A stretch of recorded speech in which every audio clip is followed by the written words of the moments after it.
Olá, hoje a gente vai falar de poesia, vamos falar de negritude. Meu convidado de hoje é muito especial, incomum, humano e grotesco.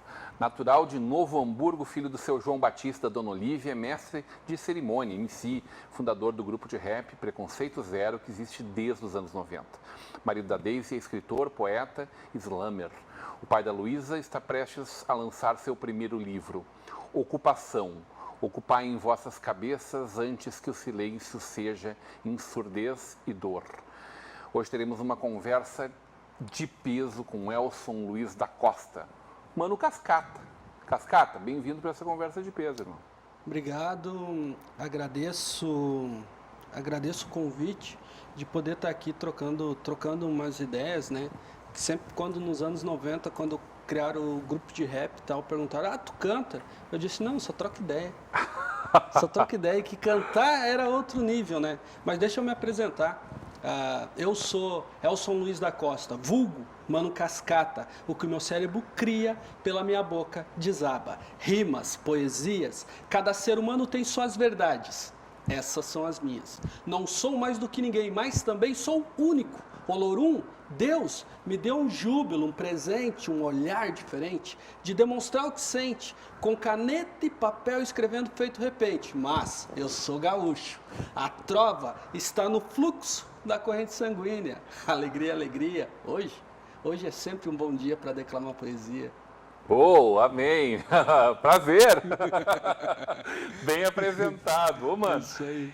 Ocupação, ocupar em vossas cabeças antes que o silêncio seja em surdez e dor, ou ensurdecedor. Né? Tem um dualismo ali, uma dupla interpretação que faz parte da tua vida, não só desse momento. Vamos começar contando a tua vida para chegar nesse momento. Filho de pai e mãe analfabetos. Filho... Escritor. Escritor.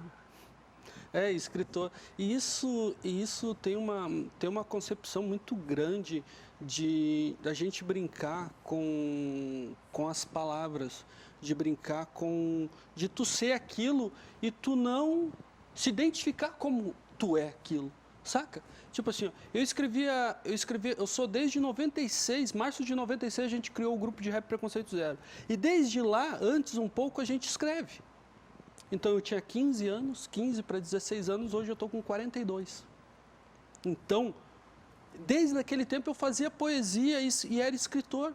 E eu nunca me coloquei nesse lugar, porque, com o perdão da redundância, eu procurava poeta no Google, aquele tempo nem Google tinha, mas não chegou na quebrada ainda, né? Procurava poeta era um cara branco, gordo, barbudo e alcoólatra. Eu não bebia, não fumava, não tinha barba, porque tinha 15 para 16 anos, gordo, eu era magrinho, era raquítico, então como que eu ia me colocar num lugar de ser poeta? Come o quê? Vive do quê? Como é que é ser poeta na quebrada, sabe?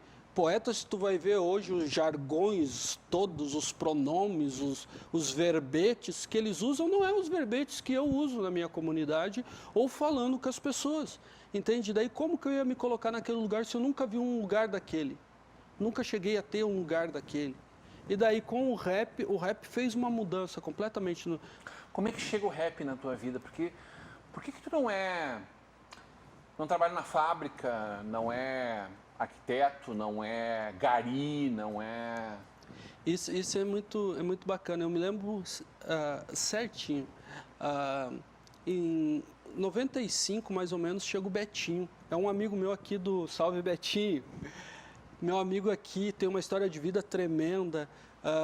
Ele chega ali no bairro Santos Dumont, que eu estava em São Leopoldo, chega no bairro Santos Dumont com uma fita cassete com uma música, com a fita cassete do Taíde DJ1, foi um dos percussores do rap nacional.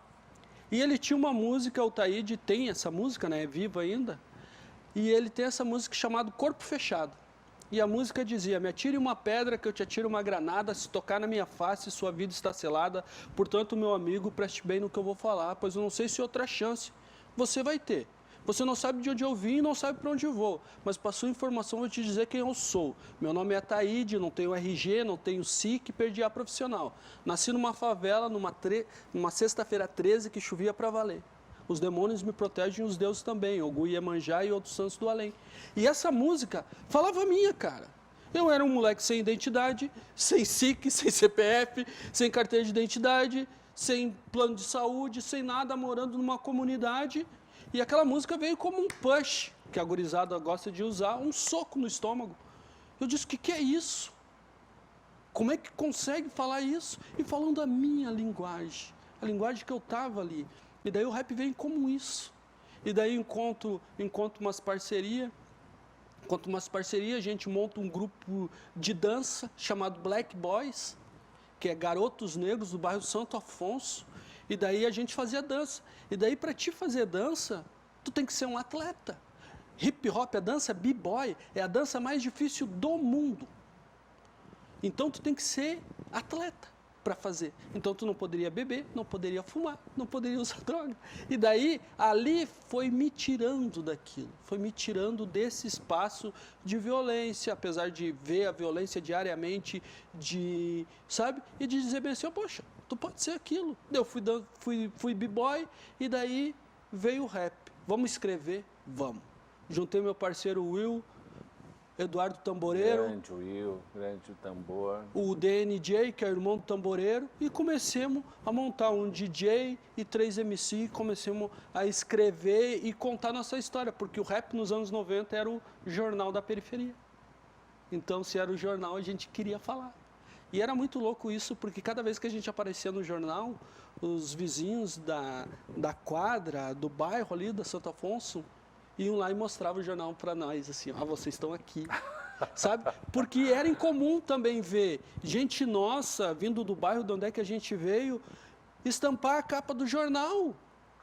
Bom, de bem, não que foi criminoso, não que foi nada, que está conseguindo, que tem notoriedade, que apareceu em outros lugares, que fazia programa de TV, que fazia isso, fazia aquilo, e estava aparecendo ali. E dali para diante a gente se apaixonou, né? E daí, nessa paixão, depois ficando mais velho, eu me apaixonei pela escrita, porque eu sempre gostei da escrita, porque eu sempre escrevi. E daí veio esse contexto das pessoas dizerem: tu é poeta, tu é escritor, tu é poeta, tu é escritor, tu é poeta, tu é escritor.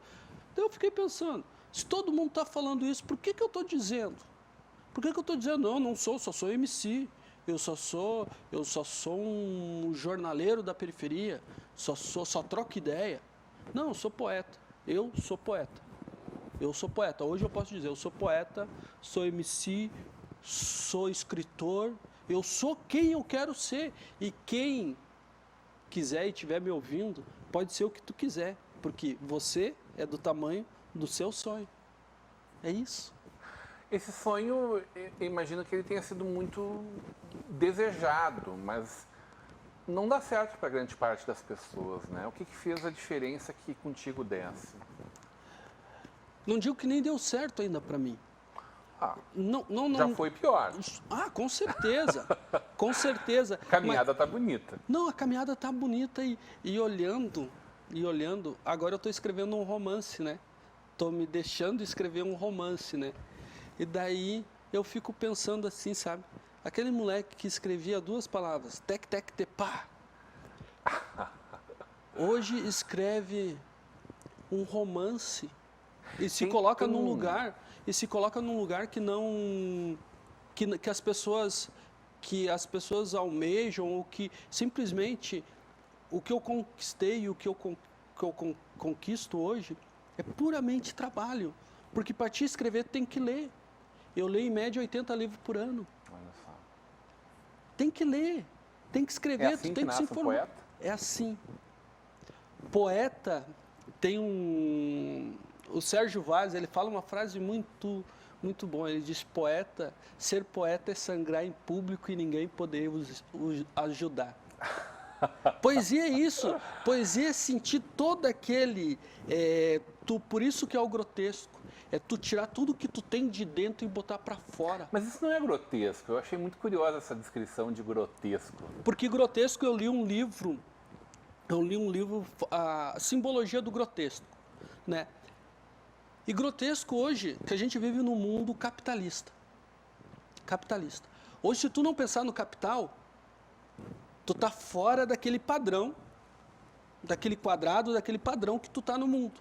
E se tu pensar fora da caixa, tu é estranho. O que tu tá fazendo? Quantas vezes eu cheguei e mostrava uma poesia, eu mostrava, dizia, como é que tu pensou nisso? Onde é que tu estava? Que mundo tu veio? Sabe? Isso para as pessoas é fora do comum, é grotesco. Fora do comum é grotesco. A palavra em si, grotesco, é fora do comum. Isso é fora do comum. E o mundo é dos loucos. Porque o louco acorda de manhã, às vezes nem vai dormir.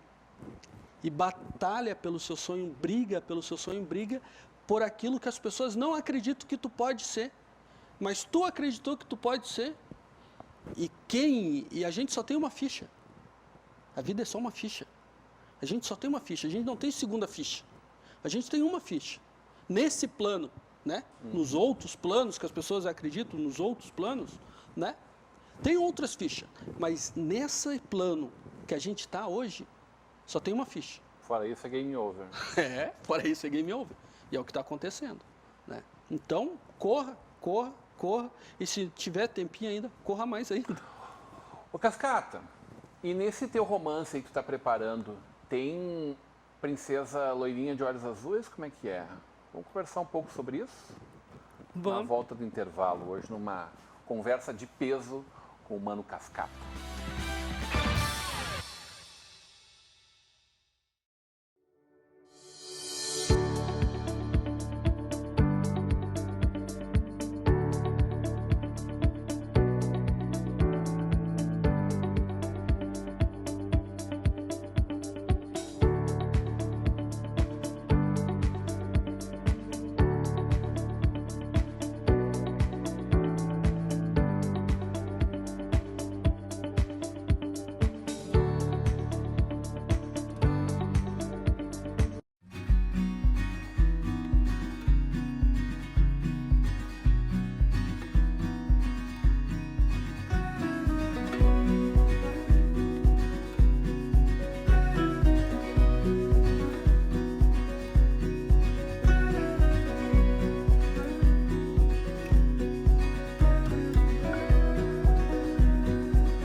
De volta para uma conversa de peso, hoje recebendo Elson Luiz da Costa, o Mano Cascato, simplesmente o Cascata.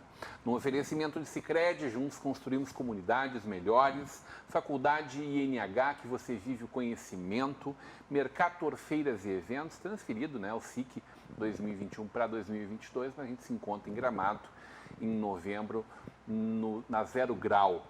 E o apoio da Luxfer, fechaduras e acessórios. Cascata, te provocava antes da gente ir para o intervalo. Falávamos um pouco da tua caminhada, da tua trajetória. Tu fez referência a esse livro que tu tá lançando agora. E já ensaiando aí um romance. E aí eu te provoquei, né, em torno no teu romance, se tem uma princesa loira de olhos azuis. Que é o estereótipo das histórias infantis, né? A gente vem...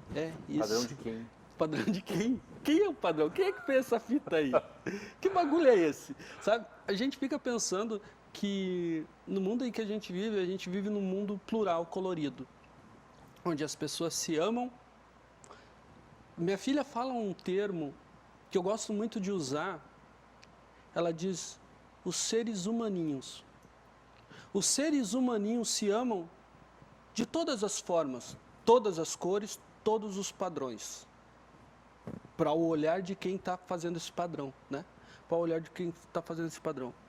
Mas não tem como, e isso às vezes é se colocar no lugar, sabe? Aquela frase que está todo mundo falando, lugar de fala, né? Que estourou há um bom tempo, tem a de Jamila Ribeiro, que fez um monte de escreveniências e escreveu vários livros sobre isso, sobre o lugar de fala. Como que é um lugar de fala? No momento que eu escrevo, eu posso escrever, e isso quando eu quebro o paradigma de ser poeta e ser escritor, eu começo a quebrar a desbloquear meu cérebro, porque o meu cérebro era bloqueado. A gente nasce... Quadradinho, né? Quadradinho. Eu sou da geração que não toca senão vai quebrar, né? Eu sou da geração que meu pai dizia bem assim, ó, mãos calejadas é o teu orgulho. Essa frase é pesada, mas parece aquela mesma história da formiguinha, né? A história da formiguinha que tem que trabalhar para depois descansar, né? Mãos calejadas é o teu orgulho. O suor do teu rosto é o orgulho do teu trabalho. Não, eu posso trabalhar no ar-condicionado. Eu não preciso fazer força. Não dizendo que isso seja um serviço degradante ou não, entendeu? Eu só estou dizendo que eu posso mais, se eu querer ser mais. Pode qualquer coisa. Eu posso qualquer coisa. Então, quando eu começo a escrever, quando eu começo a ensaiar para escrever um romance, meu romance tem que ser plural, mas também tem que ser negro. Porque quando eu me coloco num lugar de escritor negro, primeiro escritor, vírgula negro, porque também é botar num quadrado, entendeu? Tipo assim, só porque eu sou negro eu tenho que falar sobre negritude? Não, posso falar sobre negritude, posso falar sobre N coisas mais, sabe? Que isso é me tirar também do quadrado, me tirar do quadrado de pensar. Mas só que quando eu estou no meu papel, em casa, escrevendo sobre romance, eu sou apaixonado por uma mulher negra. Então, eu tenho uma filha negra. É natural que seja essa a tua história. É natural que seja essa a minha história. Mas não sendo que Mas não uma pessoa branca é uma escolha. lê o meu livro, vai saber que é negra, mas vai saber também que é uma história branca. Porque é uma história de amor, de brigas, de diálogos, de se doar, né? Casar é se doar. Se doar uma parte de ti, saca? É ceder e se doar. E fazer uma junção. Porque é muito louco tu pensar que a gente nasce, só não ser os gêmeos, né? Que nascem juntos, mas a gente nasce separado. Até os gêmeos nascem separados de cérebros e tal. Nascem separadamente, mas tu encontra uma pessoa para te andar pro resto da vida. Ou o resto daquele relacionamento, que pode durar 10, 15, 20, 30 anos. O meu está durando 20. Né? O meu está durando 20 anos. Espero que ela mature um pouquinho mais. Então, lógico, o meu romance vai ser sobre relações negras. Mas ele não é panfletário. Não é panfletário. Mas ele poderia ser. Com certeza. Porque ainda existe a necessidade da gente conversar sobre isso. Existe. Porque uma coisa... As bonecas começaram a ser negras, ou existir boneca negra, há muito pouco tempo, né, Cascata? Mas sabe por que isso? Isso é o capitalismo. Isso é o capitalismo. As pessoas, por exemplo, hoje as pessoas dizem assim, eu estou me desconstruindo. Não, tu não está desconstruindo porque no momento que tu me encontra numa quadra e atravessa para o outro lado da rua, tu não está em desconstrução nenhuma. Tu só está querendo tentar mudar o teu conceito porque eu sou o padrão do marginal, padrão de tudo que é ruim tem a minha cor, né? O tempo tá ruim, tá preto. Sabe? Isso, outros jargões, criado mudo, outras...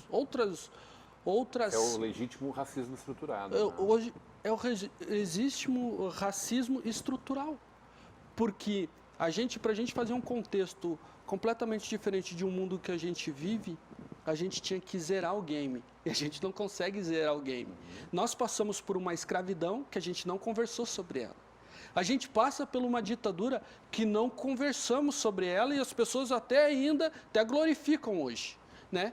E a gente está passando por uma pandemia, será que daqui a 20 anos a gente vai conversar sobre ela? Sobre o porquê que ela chegou assim em nós?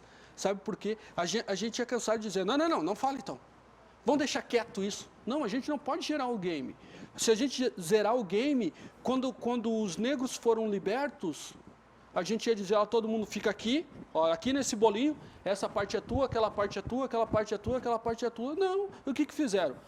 Vamos chamar os italianos para embranquecer aqui. Mas não esqueça que o país e o mundo, ele é negro. As pessoas que não se identificaram como isso, porque se tu vai ver, na Guerra dos Farrapos, quem é que mais lutou? Quem é que mais sobreviveu? Nós somos, hoje, a gente vive num país, a segunda maior população negra. Giuseppe Garibaldi fez referências maravilhosas mundo afora da bravura dos lanceiros negros lá. Sim, e daí é o seguinte, o mundo é negro. As pessoas não se adaptaram com isso. Por quê? Porque a mudança ela está vindo hoje, tanto que a gente olha muito, hoje as pessoas estão sendo muito visadas, né? Mas tu fala de uma forma que não é um revanchismo, é simplesmente vamos zerar o game, vamos para a próxima numa boa, todo mundo igual, é isso? É. Não, mas o que eu falo é o seguinte, as minhas falas, eu sempre falo assim, ó, eu vim para incomodar. As mulheres fizeram isso. As mulheres, com suas grandes sabedorias, elas fizeram isso com nós. Hoje, tu é um executivo, tu está numa reunião, tem 5 homens executivos, tu olha para o lado, tem 5 homens, tu diz, cadê as mulheres daqui? Né? Tem muita fala masculina aqui.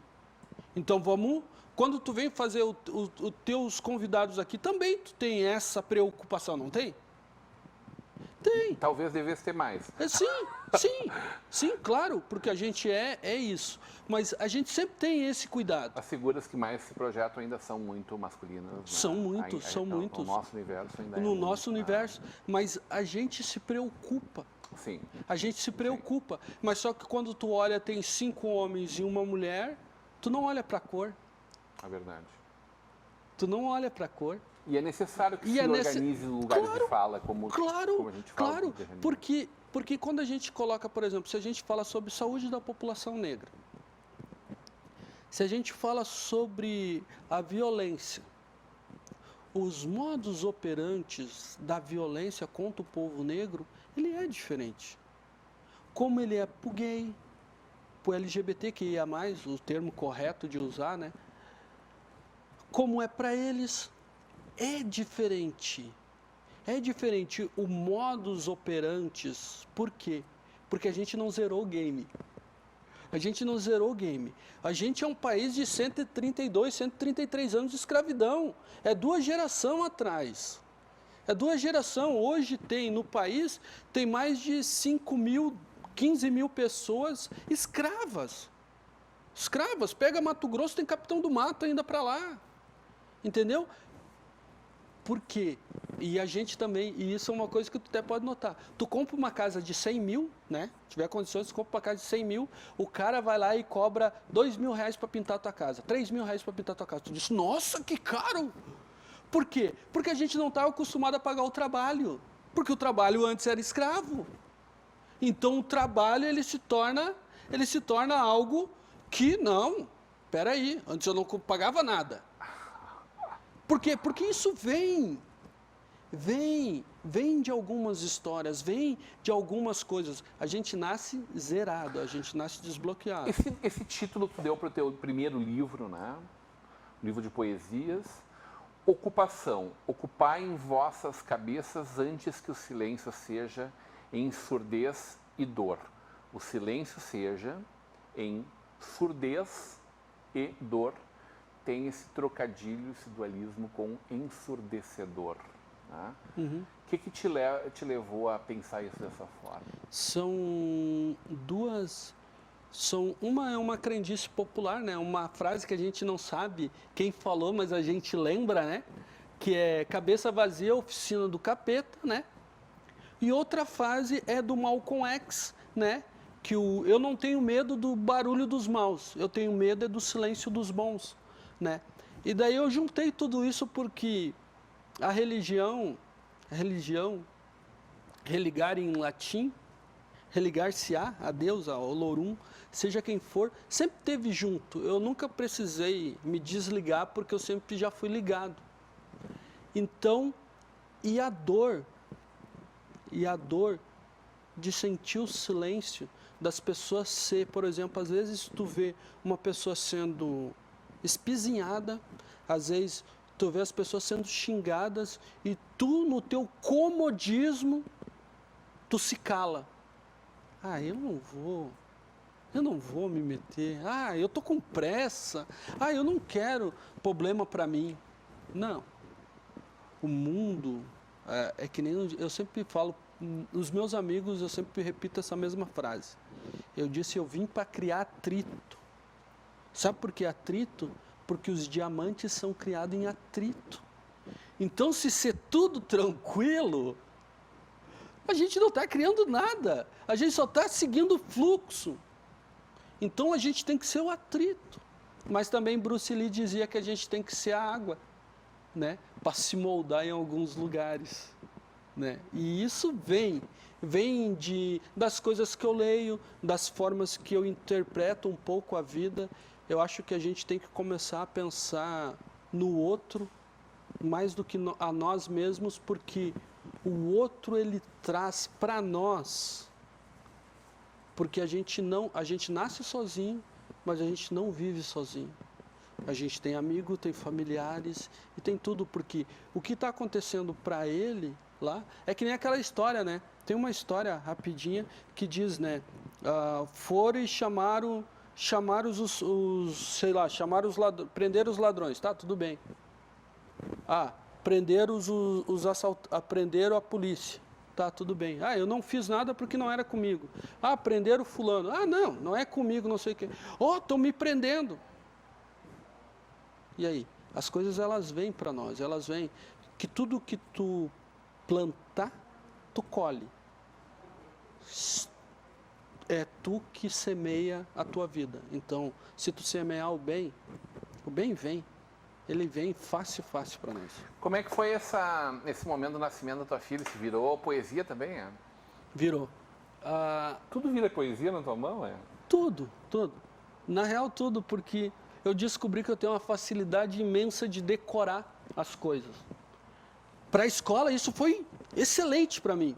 Porque quando eu descobri que eu decorava uma música do Racionais de 10 minutos, eu disse, bom.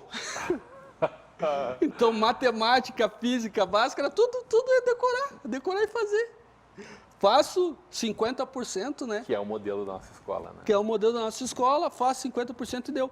Mas da minha filha é muito massa, porque segunda-feira chuvosa, não tô para prosa. Um dia que começou esquisito, que para mim jamais será esquecido.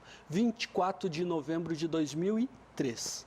Eu a vi pela primeira vez, olhos negros mais claros. Eu não vi direito porque o meu já estava marejado. Só disse obrigado, dona Deise, por um presente a ter me dado. Meu lindo dia que para sempre será lembrado. O dia que nasceu minha filha, simplesmente a razão de minha vida.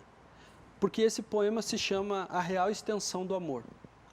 Quando a gente é pai, a gente descobre o que é amor. O que é o verbo amor, amar. O que é o verbo amar? A gente descobre ali naquele exato momento. Porque antes a minha mãe dizia, eu te amo, filho.